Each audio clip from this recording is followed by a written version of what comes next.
میں دلاؤ جی آج تک کوئی مولانا کی بیوی نہیں ہوئی.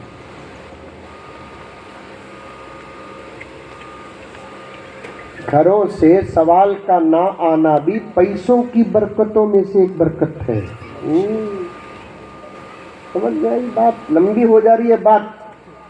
سمجھ میں آئی بات؟ سماچار ہوئے سکت دکھ رہا ہے. کہاں کروں حضرت، اس پر ہی بات وقت ہو رہا ہے. رمضان کے بارے میں بھی بولنا کرتے. الحمدللہ حضرت قبلہ دامت برکاتہم فرما رہے ہیں وہ ایک مستقلی اشتہار ہے. وہ کیا کروں بولو، وقت کا مسئلہ ہے. میں تو فجر کو آ گیا تھا اور علماء بھی تیار تھے. آپ وقت پر آ کر جلسہ وقت پر اگر شروع ہو جاتا، سب کو ایک ایک گھنٹہ مل جاتا تو ہمیں اور عنوانات کو جمع کر کے چل جاتے. میرے حال حضرت کا حکم ہمارے علمی رشتے سے بڑے بھائی لگتے ہیں تو ان کے حکم کو تو میں ٹال نہیں سکتا. رمضان المبارک آ رہا ہے تو آپ رمضان کا پورا حق ادا کرو. ایسا رمضان گزارو کہ رمضان ہماری ان زندگی کے انقلاب کا سبب بن جائے. انشاءاللہ چاشمبے کو چاند دکھنے والا ہے، گارنٹی نہیں.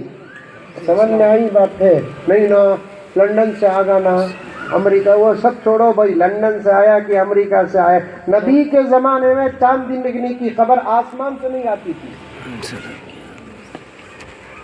نبی کے زمانے میں جو صاحب المعجزات ہیں ان کے زمانے میں چاند کی خبر آسمان سے نہیں آتی تھی. اب سائنس ہے کہہ رہی ہے اپنی جگہ پر، اہتمام تو ہمیں کرنا کی نہیں کرنا، دیکھنے کا کرنا کی نہیں کرنا. اور آپ کے علاقے میں چاند دیکھنے کا ماحول بہت اچھا ہے. کھلے کھلے میدانہ، بڑے بڑے گھراں، اوپر چڑھو، مغرب کی نماز پڑھ لیو چاشمبے کے دن، اس کے بعد چاند دکھتا کیا بول کر دیکھو. مذاق تک نہیں کرنا. سمجھ میں آئی بات ہے؟ چاند کے دیکھتے وقت مذاق کرنا قیامت کی علامتوں میں سے ایک علامت ہے.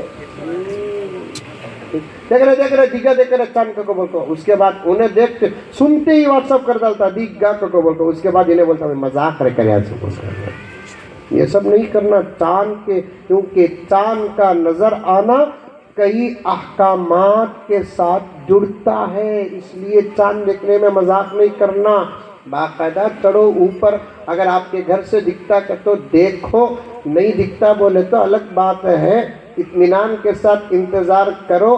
چاند دکھا کہ نہیں دکھا کہ بول کو مولوی صاحب کو پریشان کرو نہ کو حضرت چاند دکھا کیا، حضرت چاند دکھا کیا. ایسا پوچھتے مفتی صاحب گویا کہ چاند آسمان میں نہیں ہمارے گھر میں نکلتا. یہاں کیا ہے معلوم نہیں. مفتی صاحب کا کیا ایسا ہمیں بھی تراویح پڑھانے کے ٹینشن میں ایک دور ہوگا تو اچھا رنگانا بول کو. کیا تراویح پڑھانا معمولی بات ہے؟ بریانی پکا سکا کیا؟ مصلی میں کھڑ کر قرآن پاک پڑھنا.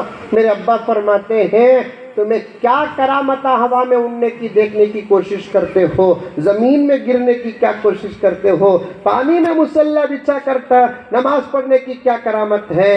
سب سے بڑی کرامت تو کیا ہے کہ امام صاحب حافظ قرآن ہزاروں کے سامنے کھڑ کر مصلی بچھا کر جو قرآن پڑھتا نہیں، اس پڑھنا ہی سب سے بڑی کرامت. سبحان اللہ.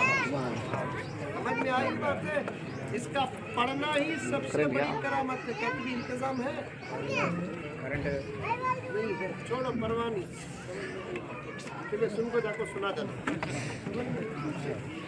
اور ابا کہتے تھے پہلی رکعت میں ایک رکوع پر قرآن روک کر پہلی رکعت پوری کر کو دوسری رکعت میں سورہ فاتحہ کے بعد جہاں روکے وہاں سے قرآن شروع کرنا، یہ بھی سب سے بڑی کرامت ہے.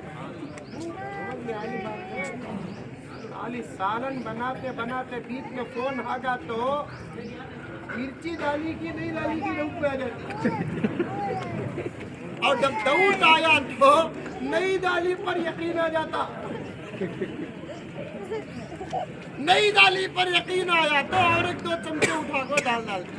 اس کے بعد کیا ہوتا؟ منہ جل کو خاک ہو جاتا. خالی سالن بناتے وقت فون بیچ میں آگا تو ڈالی کی نہیں ڈالی ڈاؤٹ آتا ہے.